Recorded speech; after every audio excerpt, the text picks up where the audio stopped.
Hey guys, welcome back to my channel, the Tanya Takeover, where I'm your girl Tanya. Today we're going to be talking about how to get shit done in 2024. I know I'm not the only one who kind of let 2023 pass us by, but it's okay.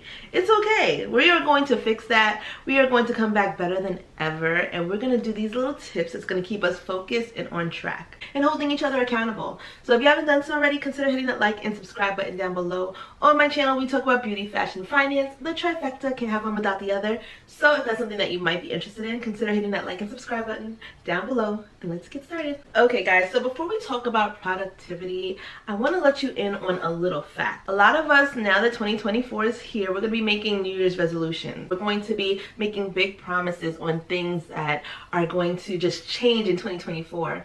But you can't do that without taking a reflection in the past. It's a necessary evil. Now we're going to analyze what went wrong or what went great, okay? But either way, we have to hold ourselves accountable and process where we went wrong. Okay, so I have some statistics for you guys. Did you know that 23% of people quit their New Year's resolutions by the end of January? Raise your hand if that's you. Okay, let me give you another one. Did you know that 43% of people quit their resolutions by the end of January? So 23% only make it to the first week and 43% only make it to the end of the month. We gotta do better, okay? I think we're thinking too much into the future. I think we're thinking too far ahead. We gotta kind of cut it down into small attainable goals, and I think that's gonna be the key to staying productive in 2024. Now, whether you were really successful in 2023 or you lacked on a few things, there's no reason to kick ourselves. It happens. For me, 2023 was really about staying in the house and doing a lot of reflection and a lot of behind the scenes work. Now, for me, I spent most of 2023 honestly in loungewear, like in the house, in loungewear, reflecting on what happened in 2022, and 2023 was just kind of building myself up, and I think you can too. So let's talk about some things that are going to keep us productive and getting shit done in 2024. So the first tip to being more productive in 2024, and these are things I'm going to do with you guys, these are things we're going to do together, is setting small goals, shorter to-do lists. Just make it more feasible. Now we're in a time where people have short attention spans and people are not staying focused for very long. We have the age of TikTok and Reels and everything's kind of short form, that our attention spans are used to like 30 seconds. So why are we making these long to-do lists? I want to lose 20 pounds in 2024. No, how about you want to start eating better for 2 weeks and let's go from there. Setting shorter to-do lists is going to make life so much better and easier for us to be more productive. Usually on my days when I'm working from home, I like to set up 5 things I'm trying to get done for the day. Now, do I get through all 5? Probably not, but I really do try, and even if I do the top 3, I'm happy. So start making shorter to-do lists. Even if it's short things that you have to accomplish for the day, for the week, for the month, whatever it is, make sure that that list is attainable. Setting shorter to-do times allows you to prioritize the important things in the beginning. Get that out of the way. As soon as I wake up and I start working, I put down my 5 things that I want to accomplish, and then I task it off as I get through it so that I am keeping myself more focused. Of course, the things with higher priority goes to the top, so that even if I don't get to the last 2 things, I made it to the top 3 and I'm proud of myself. And you know what I do the next day? The last 2 that I forgot goes on a priority list for the next day. This is how you stay productive and getting things done and setting you up for success. So that even if you have a fail that week, even if that day you're just not feeling up to par and things happen, at least those 3 things got done, and then tomorrow I'll tackle the rest. As someone with multiple ventures, I find setting smaller to-do lists really keeps me focused on the things that I need to accomplish. Guys, I am running several different things, and it's easy to, just throw your hands up in the air when you just feel like you can't do it or you feel overwhelmed. But setting these lists and making it shorter and more attainable really keeps me focused and keeps me from quitting on myself. And I think that's the main reason so many people fail at their New Year's resolutions, because at the end of the day, when something doesn't get done, we have a tendency to feel overwhelmed and just give up on everything.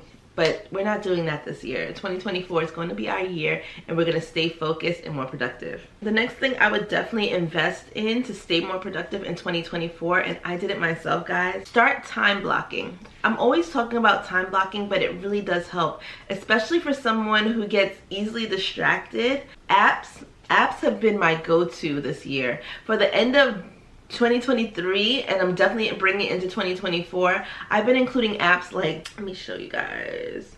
Google Calendar, Google Keep, and Google Tasks. Now, I recently picked up a position as an assistant, and I feel like as someone who wants to be more organized, and I'm working towards being more organized, I feel like I chose this venture because it's going to help keep me accountable, because not only am I going to be doing content creating and running my businesses, but I'm also going to be assisting somebody else in building their business. We have to stay focused. There's so much things that we can get done in a day if we just utilize the tools to keep us grounded, and time blocking has been a lifesaver. What I do is I separate my task into 30-minute intervals. So for 30 minutes, I use that time to focus. When I'm going on my phone looking for reels, inspirations, or even posting for myself or recording, I take out 30 minutes to do everything I need to get done and focus on that.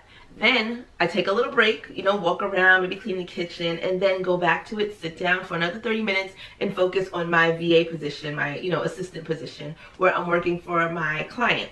Then after that, I might go for a walk, you know, start cooking, bringing out dinner, and then the next time I am working on my business, doing my engagement, doing my posts, things like that. Time blocking has been a lifesaver, and these apps, I'm telling you, hold you accountable. I love that I can incorporate these Google tools onto my phone. And guys, if you guys want to see a more detailed video on that, let me know. I'm a beginner too, but I will show you guys what I learned. Time blocking allows even people with short attention spans to excel. I also suggest time blocking because so many times people try to multitask. Okay, I'm going to, you know, post this reel, engage, work on this, work on that. And before you know it, nothing has gotten done. You have it, you've been scrolling on Instagram, on TikTok, or whatever. It happens to the best of us, but time blocking has really eliminated that. And it allows you to work shorter hours. Like, I could get the work that I would have done the whole day done in 2 hours, you know, 4 30-minute blocks, and then I'm good to go. So definitely think about time blocking and really honing in on your focus for a short amount of periods, and you're gonna see that you get so much more done. The next thing I would definitely say to do is to get your routine together. Whether it's a morning routine or your night routine, get a routine so that you know what you're doing at a specific time. I'm the kind of person, I like to work more at night. I'm not really a morning person. I do most of my work at night. So my planning happens at night, you know, my editing happens at night when I'm like relaxed, the house is quiet, and I'm able to focus.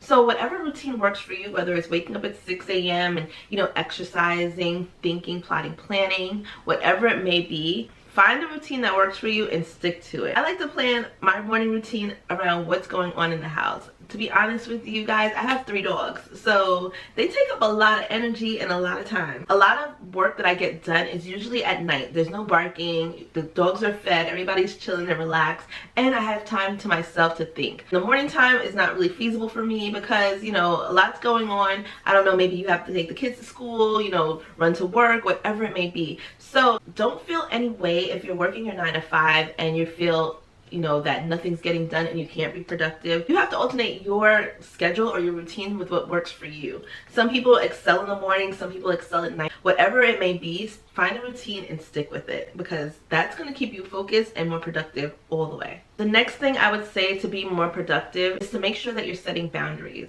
There's so many times, especially when you have your own business or if you're working for someone and you're trying to excel in your career, you get a little shaky with your boundaries, okay? That 9 to 5, that's supposed to be from 9 to 5.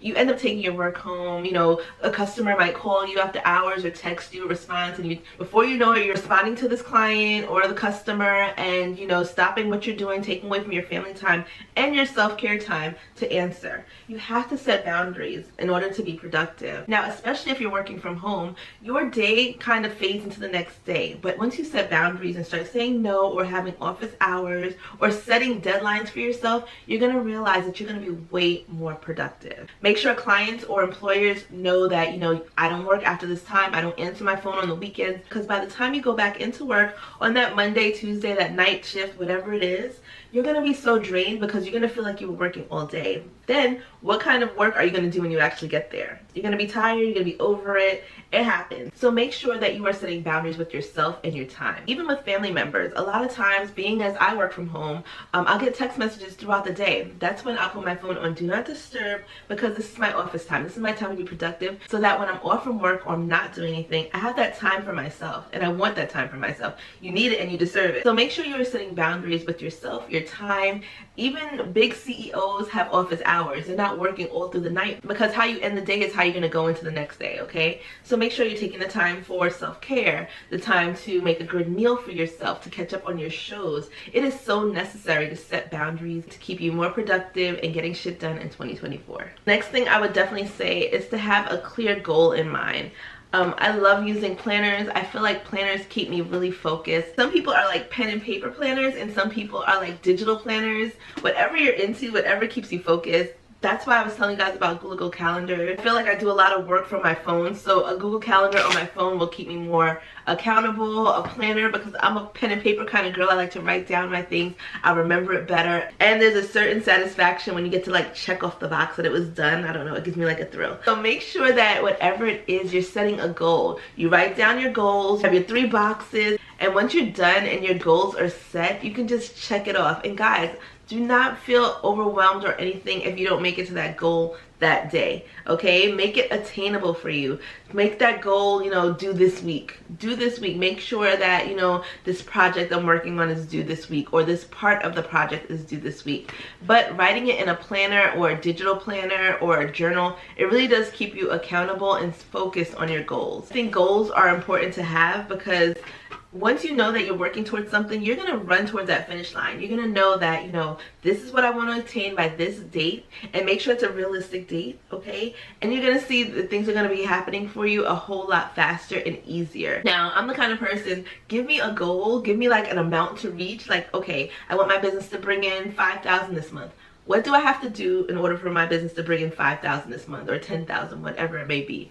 Setting goals for yourself keeps you focused. Like, sometimes your greatest competition is yourself. Like, I'm not competing against anybody. I'm competing against Tanya. So if Tanya wants to make it to these goals, what is it that she has to do in order to get there? And that goes with, you know, if you want a quarterly raise, or you want a raise by, you know, April, what do you have to do in order to get that raise? What do you have to do to get that promotion? And once you have those goals in mind, you're going to see life is going to fall into place. The last thing I would definitely say to stay more productive in 2024 is we are treating ourselves, okay? If you have a goal in mind and you reach that goal, girl, what are you doing to reward yourself? What are you doing to treat yourself? Are you going to get that new top? Are you going to get that new outfit, that coat, that bag, those shoes? What is it? I need to know. Okay, let me know. Because that's a big problem. A lot of us are going and going and going, and this is why we fizzle out by like April, February, because you don't have a reward system. You're not rewarding yourself. What is the point of doing all this work and not seeing anything? I like to like schedule vacations, or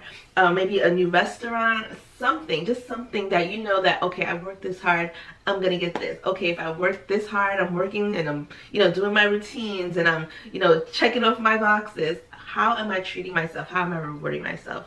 I think rewards are very important. It does keep you focused, keeps your eye on the prize, guys, and it feels so good when you know that you've accomplished something and you can treat yourself, whatever it may be. It really does do the trick. So thank you so much for hanging out with me. I hope that these tricks or tips for being more productive really helps you out. It's really just something that we have to work on a day-to-day basis. You can't just wake up and you're more productive one day. I think that's an unrealistic goal. So when you keep yourself accountable and set smaller goals, and just realize that life happens. If you mess up one day, go to the next day and start over, and don't give up on yourself. You're going to realize productivity is going to come to you, okay? Before you know it, you're going to have a morning or a night routine that really works for you and keeps you accountable on the things that you're focused on. I know it works for me. I hope it works for you. As always, don't forget to like, comment, subscribe at the bottom, and I'll see you guys next time. Bye. But nobody's gonna make you change what you promised. Don't like anyway.